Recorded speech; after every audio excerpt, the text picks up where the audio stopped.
Welcome to episode 24 of the Daily B Show. We've got Patrick Joseph Nugent on tonight. It's going to be awesome. So it's a bit of a late one. We're starting off about 10:30 tonight. And yeah, we're just going to kick off, have a bit of a chat about manpower. Joseph's an up-and-coming coach as well. He's going to be working with men in rural areas and doing a lot of stuff. So I'm going to let him chat about that. But guys, let me just jump on and get him in and we'll get cracking. Hey, buddy. Let us know if you're watching the replay. Give us some love hearts, some likes, some hearts, some thumbs up if you're here, and let us know where you're at. Hey, buddy. So just check if your phone is silent. I'm sunburned. Oh my god, my shiny nose. Hey, bro. What's going on, mate?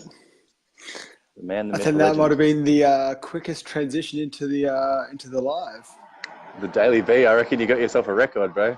Hey, that's it. When you said 14%, the man's going to be here.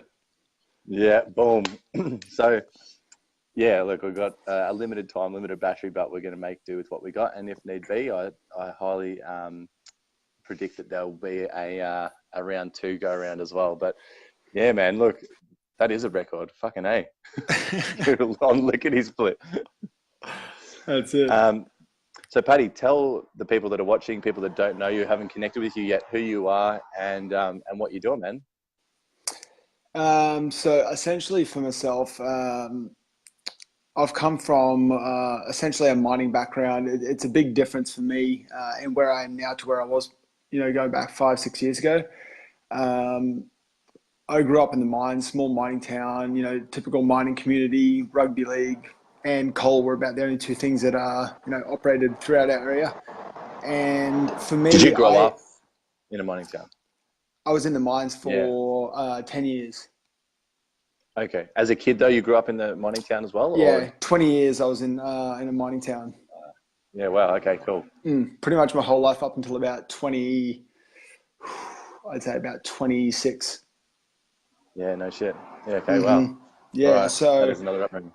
it is. And for me personally, I guess my journey, yeah, it started out very small ball, just your typical sort of lifestyle, growing around people who just wanted to, get married, have their 9 to 5 job, settle down. And most of my mates from a very young age already had that. They'd already made that decision.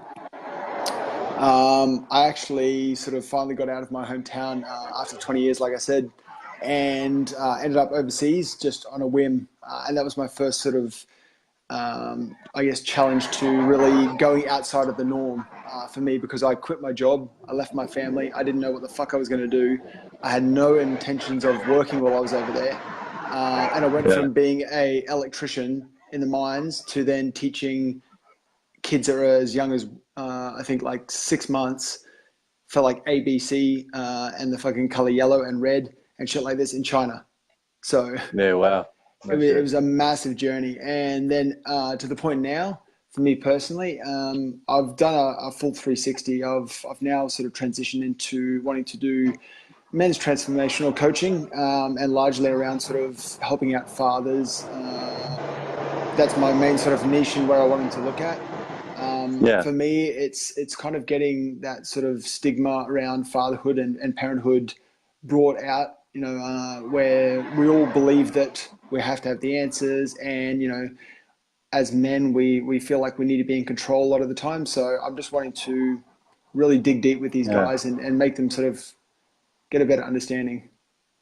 Yeah. That it is okay to be where they're at, and that they don't Most have to have all the definitely. answers, and that they've Most got support definitely. there.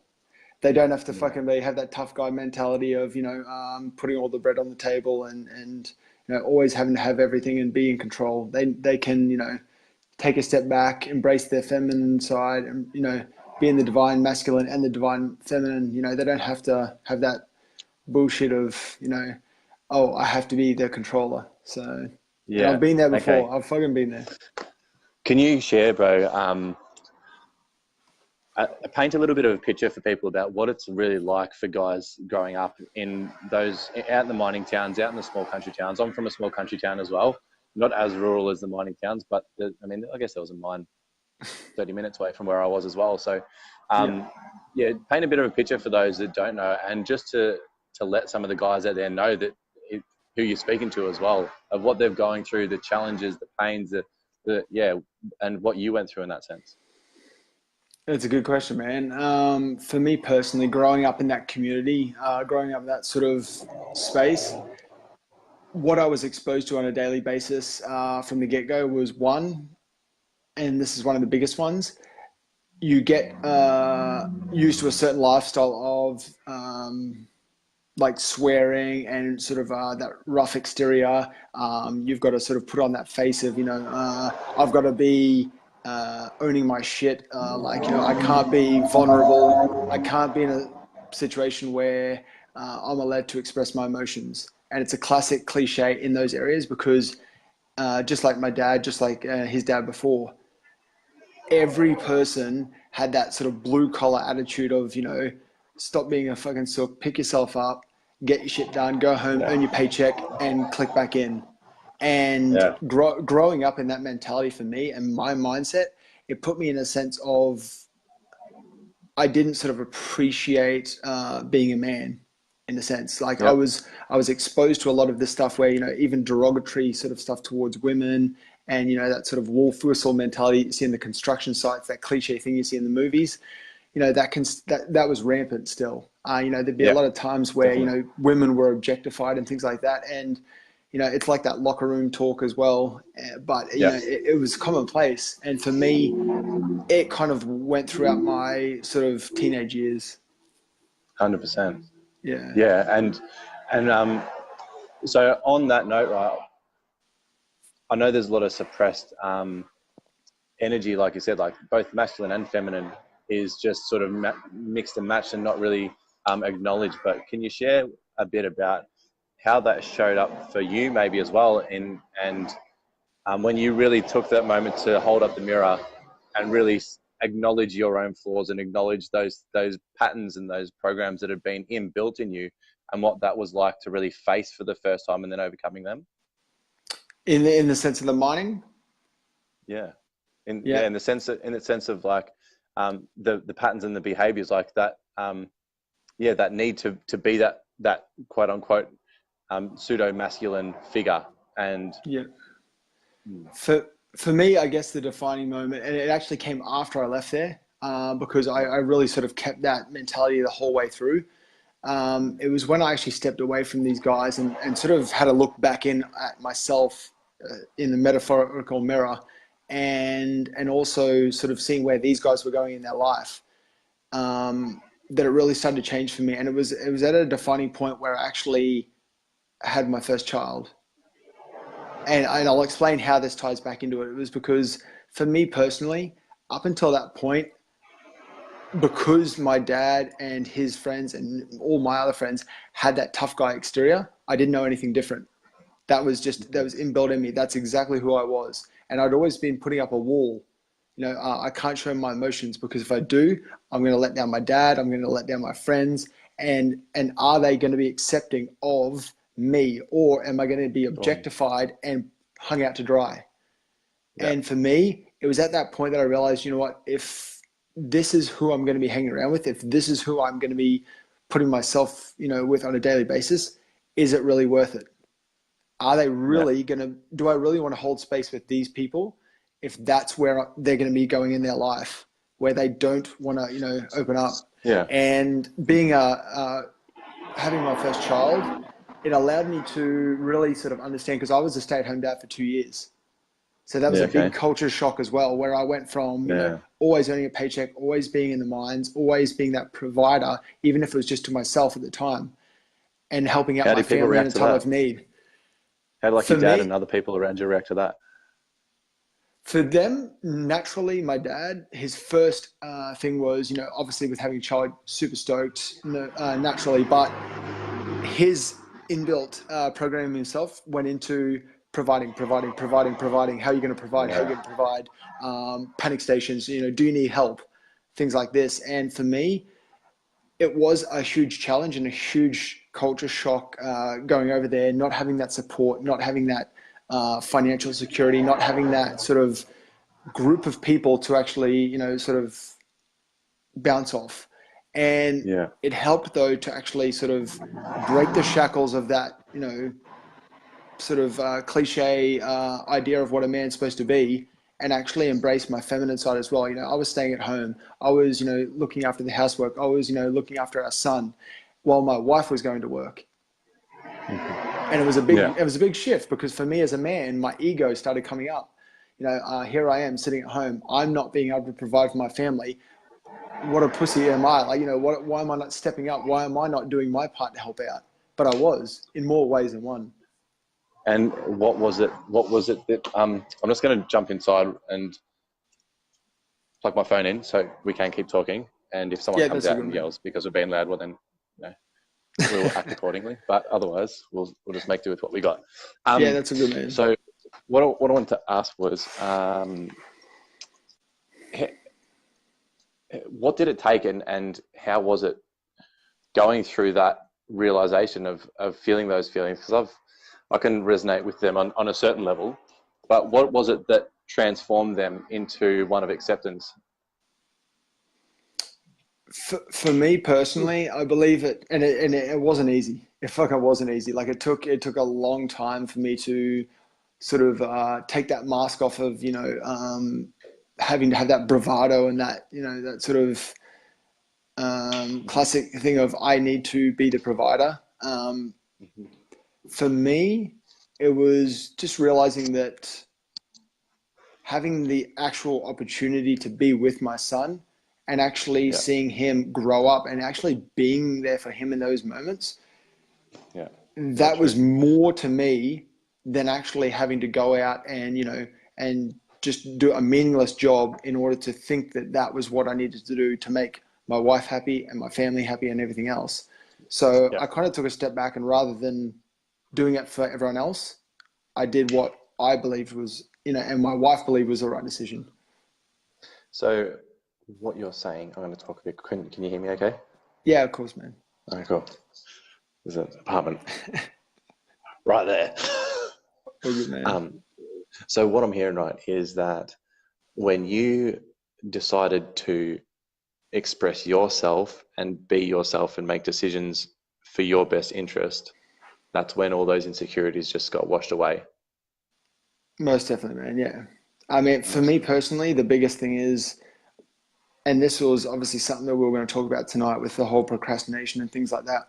That led from a base of perfectionism, self worth, self doubt, things like that. And that all creeped in from my pre programming as a child and wanting to, even back to my schooling days, wanting to people please. And I know you did a live about this where confessions of a people pleaser. And for me personally, Yeah. it resonated with me a fucking lot because for me personally, that's where I was always at. Growing up in that Yeah. sort of community and growing up with my Yeah. dad and whoever else that, were those blue collar people and very much about sort of results and this and that. I always focused on other people and sort of doing things that, were going to actually impress them, trying to emulate them, trying to, Yeah. live a life that basically allowed to gain acceptance from them. And once I broke that away and just said, you know what, fuck it, I need to work on me.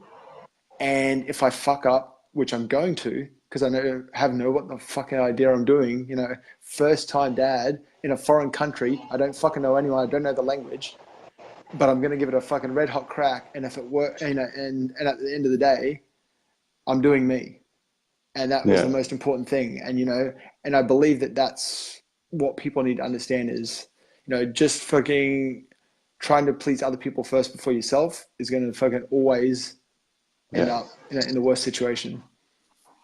That, that has been probably one of the most common conversations I've been having lately since I've started coaching the last few months. That's probably one of the most common conversations and regular conversations I'm having with people. And I know that you're really passionate about helping these guys out in the rural towns and rural locations, because that's where you've sort of drawn to. You want to give back to your own communities. Most Um, definitely. and even looking at I know you can't see the comments, can you, at the moment? No.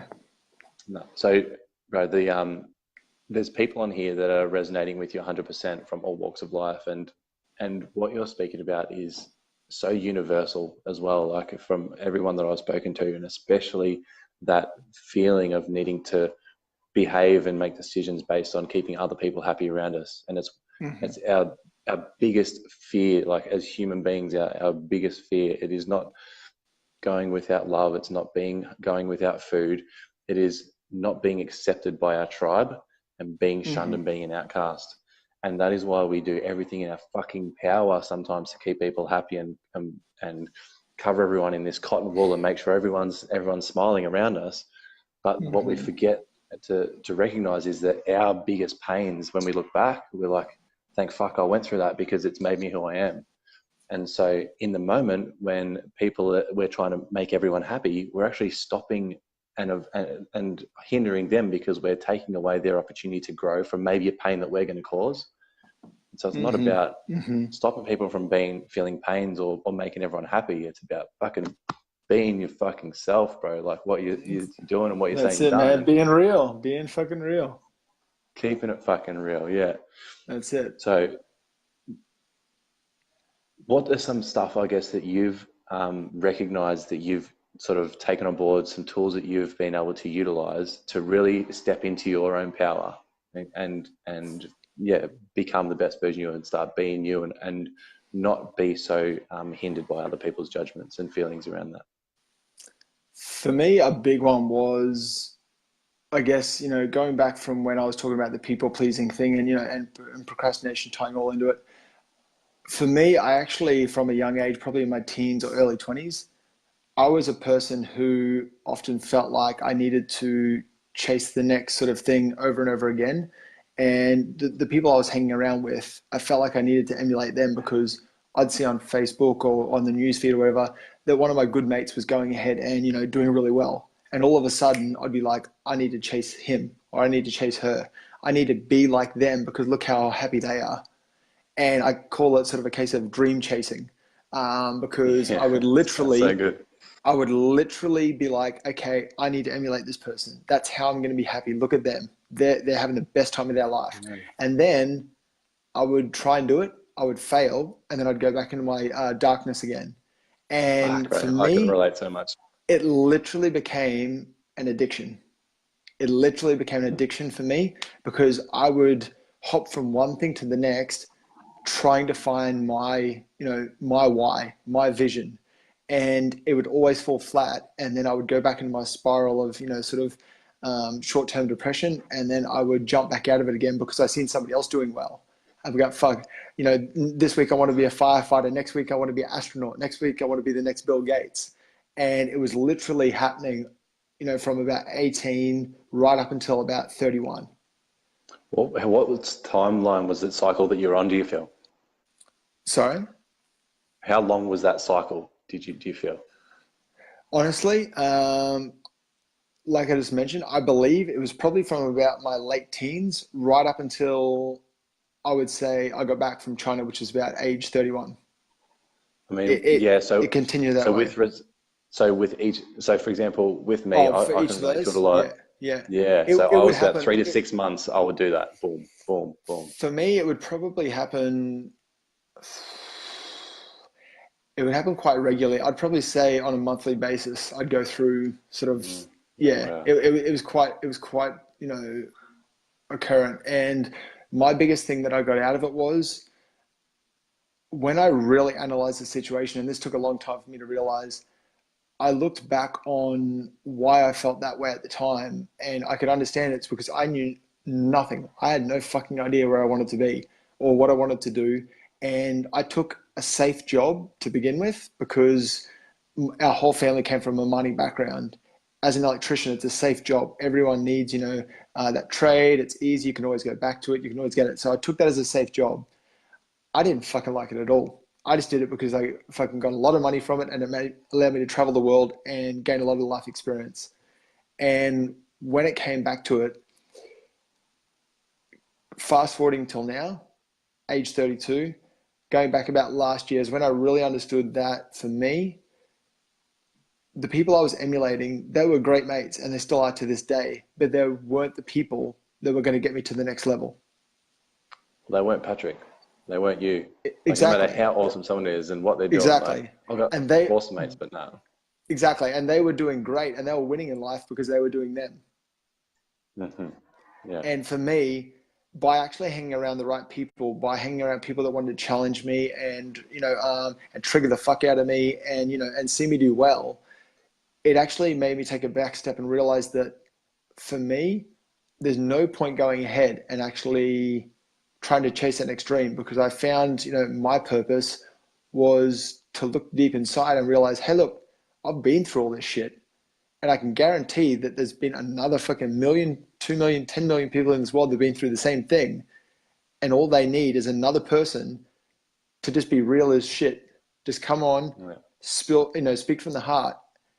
And I was actually, like you said before, and it was a good point, I was starving myself, most importantly, and others, the opportunity to actually hear what they potentially need to hear in order to start their journey.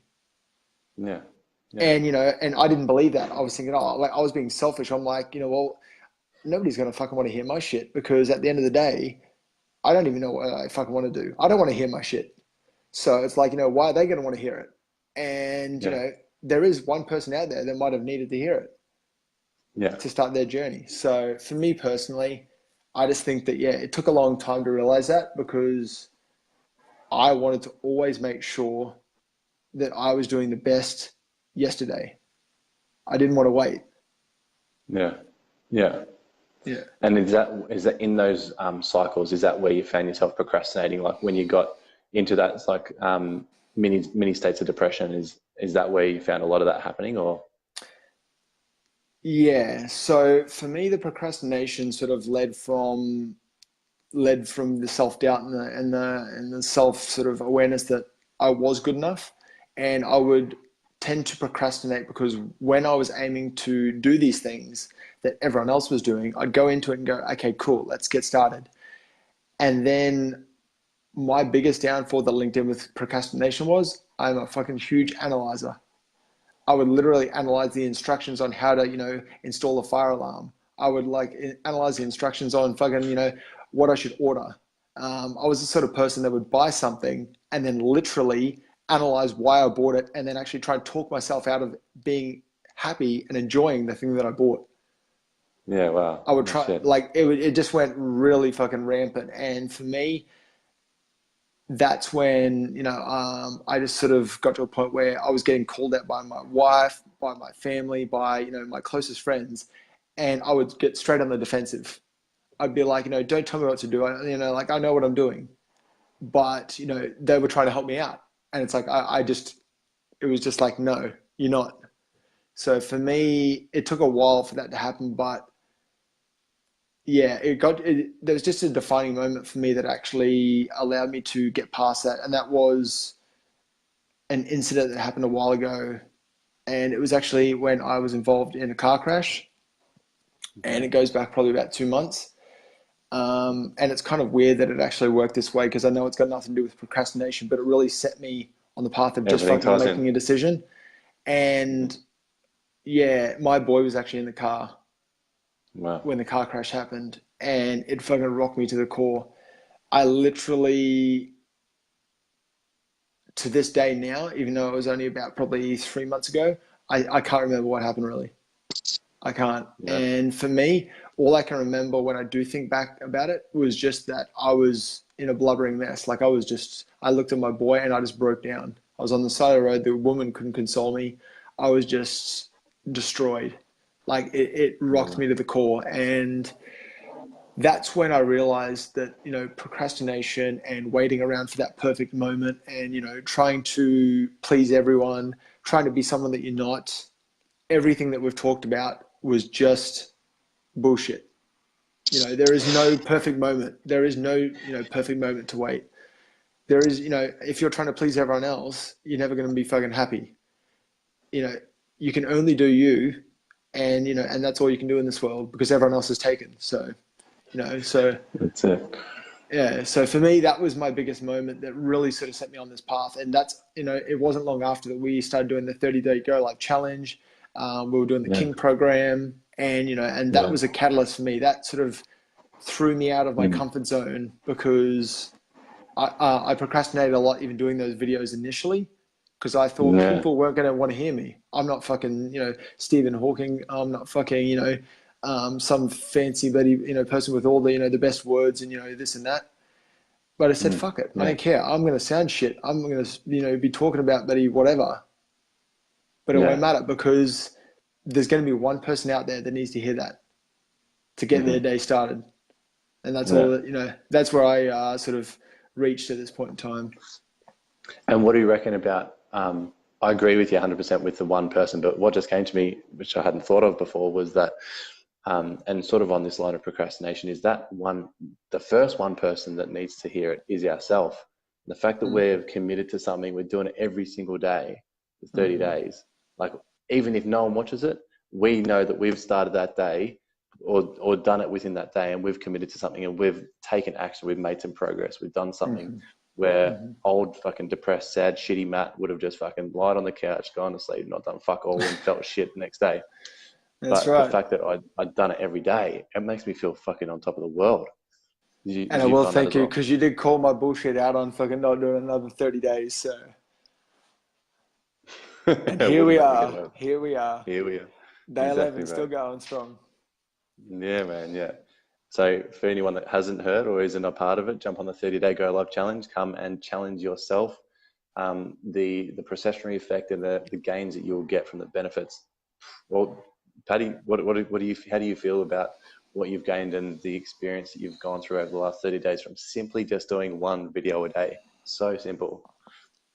For me, the biggest one was, and I didn't always have too much of a difficulty, speaking on camera, but my biggest thing I took away from it was just how much you can get out of opening up. Like a lot of the people that jump on there may not have done a live before, may be shit scared of, getting out there. But the changes I've seen in people that I've never met in my life before is fucking astronomical. Like it's So cool. ridiculous. It's next level shit. Like there's a couple of people that I would like to call out, but I won't. I'll just I'll keep it at that. And but they've done amazing. Like I've seen them go from literally shaking in their fucking metaphorical boots and not wanting to do anything and posting comments and then saying, "Oh, I wish this could be me. I wish I could have the courage to do it." To literally being up to like fucking day 11 now and absolutely blowing the fucking top off things and and Yeah. calling other people out and commenting on their Yeah. videos and Yeah. and it's fucking ridiculous how much it builds your confidence, not just for being through a camera on the phone, but there is one person that I will mention, and that was, I believe, Marie. You obviously Marie Claire Boothie. She said, Yeah. and you've interviewed her yourself, she said, and I Yeah. think it was an amazing one for everyone to understand this, is it has helped her connect with people in real life within like 5 minutes where it used to take her like an hour. Because it Yeah. literally, you're talking to fucking thousands and tens of thousands and millions of people, and you have no idea, who's watching. But at the same time, just knowing that you're basically opening yourself up to these people and being vulnerable, once you then see people, you've already got those skills in motion. You've already got that understanding that, hey, it's okay to fucking just, bleh, just get it out. Stop fucking worrying about fucking what they're going to say. And it Yeah. really fucking helps. So I encourage anyone, please, please, please, if you've even got a fucking shred of fucking doubt, piss it off. In the nicest possible way, piss it off. Just jump on, get it done, start the challenge today, click that go live button and get started. Yeah, 100%. It is epic. It's fucking epic, and It is. it's such a privilege and a gift to be a part of it, and just and be able to observe everyone else, to watch people go through their vulnerable states, to see them like muttering, like, I don't know what to say, I don't know what to do, but like we've Oh, all fucking been in that knows. same fucking space, and we're like, oh, it's intense, man. It's so fucking For humbling. me, It's so amazing. for me, I get goosebumps when fucking I see vulnerability. Like that shit fucking, Yeah, I love it. The yeah, more vulnerable, the better. Because to me personally, yeah, it's showing your true yeah, fucking character. Don't get on there yeah. and try and start fucking throwing out, quantum physics quotes and this and that and all this sort of stuff and dropping equations. Yeah.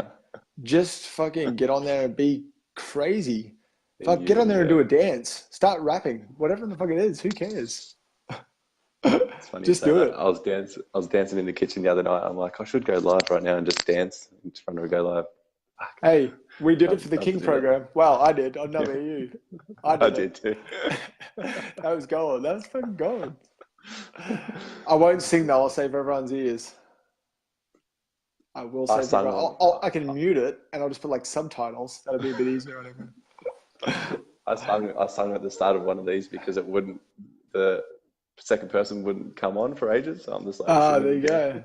go. Fantastic. And I have had a request to do a full episode in song as well. So that's an option. We'll see what Hey, happens. 2019, you acapella, never no know. backing. Acapella. Tom said he wants to come on and sing for us. Apparently, Okay, there Tom you Craig. go. I can do a bit of beatboxing. You can get Zoom in with his backing tracks. There you go. Yeah, done, sorted. So, bro, tell everyone where they can find you to connect with you first, but also what you're going to be creating in 2019. Number one, so we can help hold you accountable, and number two, so they can come and support you and be a part of it as well when you got it up and running. Yeah, happy to. So I'm not on like Instagrams or anything like that. I am a bit of a hermit in that sense. I will be jumping onto Instagram and that and getting that started 2019. You can just basically search for me on Facebook, add me on Messenger, Patrick Joseph Nugent. 2019 is going to be a big one for me because I'm basically looking at jumping into getting my coaching business underway for my NLP. So once that starts up, I'm going to be looking at getting a lot of people on board and just, making you feel uncomfortable as fuck, getting you out of your comfort zone, holding you accountable and bringing out the best version of yourself. I got a big project as well, and it links back to the mining. For me, what I want to do is there's a lot of men's meetup groups, and for a while now, you've always had the women's meetup groups. They go on coffees, they do whatever, they have the little cutesy meetups and things like that. But for men, there hasn't been a lot of it. So especially in the remote mining towns. So I'm going to be looking at actually doing a project where I travel around Australia, and I'm actually going to be doing some live workshops, dropping into these places, chatting with the men, holding them accountable, and actually finding a leader Beautiful. within each area to start up their own men's group and increase the movement and just bring it all over Australia. Get these men out of their bubble and start actually getting them to have a voice to change others with that ripple effect. So That's yeah, it's a beautiful. big one, and hoping that it all just crushes. It will crush, bro. Mm-hmm. 100% it will. Yeah, Mm-hmm. and guys, Paddy's link to his profile is just in the bio as well, so easy to connect with. Mm-hmm. And yeah, bro, thanks for jumping on. Thanks for doing you, being you, and putting yourself through those trials and tribulations to come out the other side to help everyone get through theirs. No, yeah, no, it's been a journey, and I definitely thank you for bringing me on, man. It's good to just obviously be able to have a chat with you and hold each other accountable as the accountability Yeah, buddies. that's it, bro. That's right. 100%. That's But what kings are for. that's it. That's it. I will just say a parting message to everyone is that yeah, me and Maddie obviously haven't known each other for too long, but just in terms of tribe, and obviously like we were going to be talking about tonight, the power of the tribe is, for me, number one. Like, I know that we can be looking after ourselves, and I know that we can be, holding ourselves accountable first and foremost. But ever since the King program, me and Maddie have just literally fucking boom. Like we've, formed a really, really strong bond. And I just want to say to everyone out there, even if it's only one person, even if it's not a group, find that one person that literally gets you. That one person that challenges you, is there to pick you up when you're down, hold you accountable on your bullshit, and literally just up level every single fucking day. So just find Yeah, that one person, even if it's not a group. yeah. Mm-hmm. And there is fucking heaps of legends out there.